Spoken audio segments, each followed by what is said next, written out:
Okay, so again, I'm also Indian, and yeah, I know. I walked in here and I'm just like, oh my god, I see a lot of familiar faces here. Like, at first I was just like, what I'm gonna say will not be as good as them, because I know that they're just gonna like come out here prepared. But anyways, so my name is Tanishka, and I'm a sophomore in high school. And again, I go to the school in the Bay Area. So, Bay Area, Silicon Valley. What can I say about it? Well, it's insanely competitive, that's what it is. And also, like, what I've noticed is, okay, so I'll first tell you a story. Of course, like what the person previous said, I've also been fortunate and privileged to be exposed to many different things at such a young age. So for instance, CS courses during middle school or speech and debate and stuff like that. But what I also noticed is in Bay Area, a lot of kids, they are forced or they're pressured to start all of these things at a very young age, because it's the Bay Area and everyone is trying to compete with each other. So during elementary and middle school, what was taking up most of my time? It was just practicing for those god darned spelling bee competitions. Those spelling bee competitions were during vacations and I don't know, after dinner, I would go through packets of words that I don't even use ever. I'm never gonna use them again. I still use the word stuff and things in my essays, and it doesn't change anything, okay? It doesn't change anything. Mom was responsible for putting you in a lot of competition. Yeah. But, so one time I was competing in a spelling bee competition, and after it was all done, of course, you see the usual, right? The Indian kid crying because he didn't get the word right. And honestly, I felt terrible, That person must have worked so hard, and he he ended up bursting into tears because he felt he wasn't good enough because he didn't win that competition. And that really had me thinking, how much pressure do we really put on kids at such a young age? And how does that create negative patterns of behaviors and thought processes that takes years to unlearn?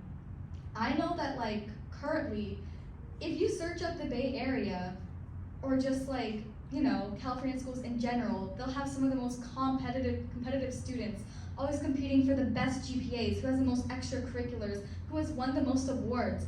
I don't know who has received a president from Barack Obama, okay? I said president. I meant reward. A reward from Barack Obama.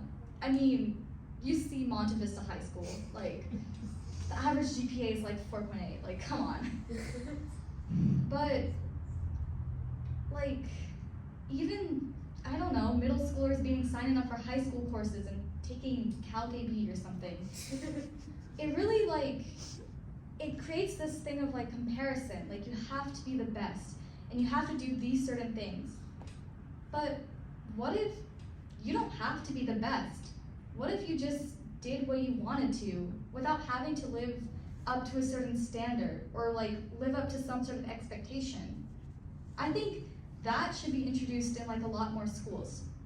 Because I know currently, and I mean I see it everywhere, I see of course freshmen trying to take SAT classes to know how it works, or just people feeling dejected every time that they see someone thriving, or they see someone get into all Ivy Leagues.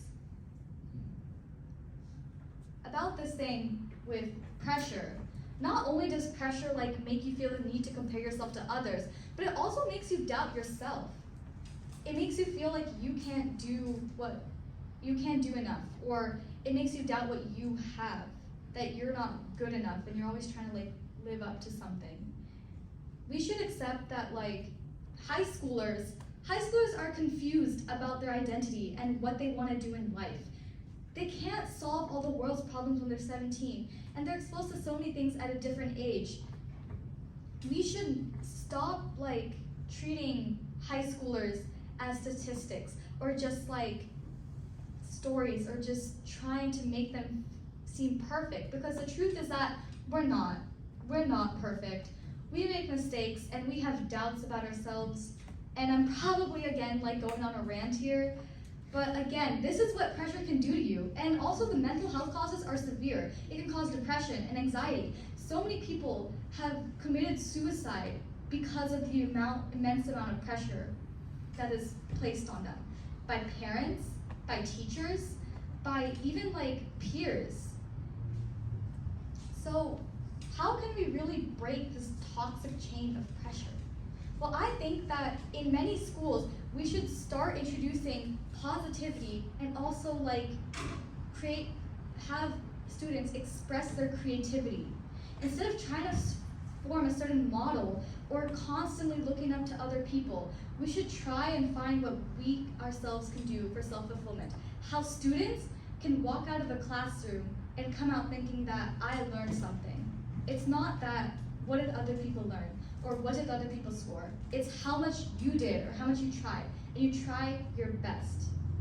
And you try to be the best version of yourself you can be. Thank you.